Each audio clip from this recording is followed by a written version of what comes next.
Let me give you 4 components that make systems work for teamwork or for anything else you want to choose. If you want to create a system of management for anything, the first thing you've got to have is a clear concept of your outcome, what it is you want, the clear outcome in your mind. Now, you've got to make sure, as Fiona was talking about a few minutes ago, that you communicate so they get the clear picture in their mind too. You've got to have a clear picture in your mind, and you've got to have a clear picture in their mind. So you have to understand, and they have to understand what you want. The second component of a system is you must put what it is you want into behavioral terms. You've got to tell them what it is you want them to do. Now, some people come to a conference like this, or a seminar, or a program, and they hire me, and I show up, and we talk about synergy. And we create a synergistic relationship, and people get excited, and they go back to their organizations, and they say, you know, Ellen, I want to create some synergy. I want to create some, can you start some synergy around here? And people have no idea what that means, and therefore they get excited, but they don't do anything because they have no behaviors associated with it. If you want to create an effective system, you must first have a clear picture of what it is you want. Secondly, you've got to have behaviors, expectations of what it is you want them to do. The third thing you must have for an effective system for motivation is you must have a measurement, a yardstick. Everybody wants to know how they're doing as they go along. As far as systems are concerned, we want to know when we're done too.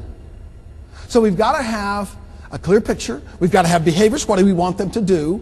And the third thing we've got to have is a yardstick or measurement. And the fourth and most important component of management as it relates to team is we must have feedback.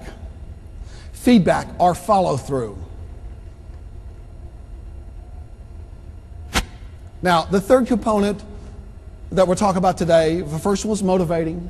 The second is managing, and the third is leading.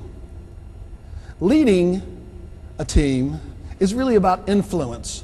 It's about creating influence so that other people do what it is we want them to do or we need them to do to create success for them or for us. This business that we're in, leading people, is an emotional business. It is about emotions. Now, I know when I talk in a management venue or in a corporate environment or nonprofits or when I go to private companies and I start talking about emotions, a lot of people stiffen up. I can see some of the guys, and I don't want to be stereotypical, but I saw some of the guys all of a sudden tense up when I said it's an emotional business.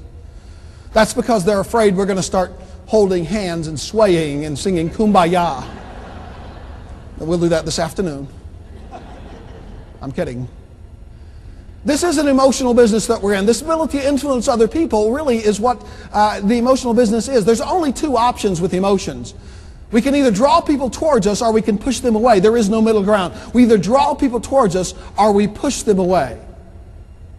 Our ability to draw people towards us is what creates that relationship of influence that we call leadership.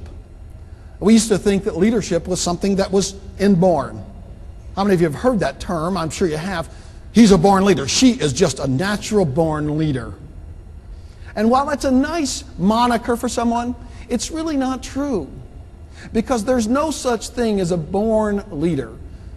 We were all born with abilities, but the leadership ability can be learned. In fact, Alvin Toffler said this. He said, the illiterate people of our generation are not the people who can't read. He said the illiterate people of our generation are the people who do not have the ability to learn, unlearn, and relearn.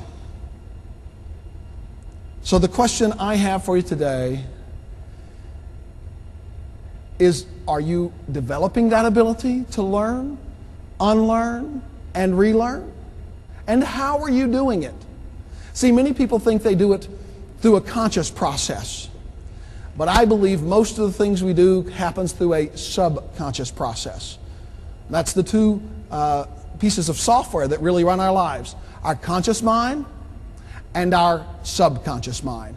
There's a relationship between the conscious mind, that's the willpower, your brain, your decision-making ability, and the subconscious mind. That's your habitual way of thinking, your habit pattern, your habitual processes in life. Most people think that what's in charge is the conscious mind. But I think most of us are mistaken. About 90% of us live by habits. What we've already learned. How many of you have done this? You're driving in your car somewhere, but you're not going to work, and you make the turn as if you're going to work. If you've ever done that, then you, like me, live out of habits. Now, it should scare you that you drive that way. It scares me that you drive that way, but we do it. So I would recommend that we work on our ability on purpose to learn, to unlearn, and to relearn that which makes us successful for ourselves, but for those people that we're working with in our teams, so they can create an ability to motivate, manage, and lead themselves.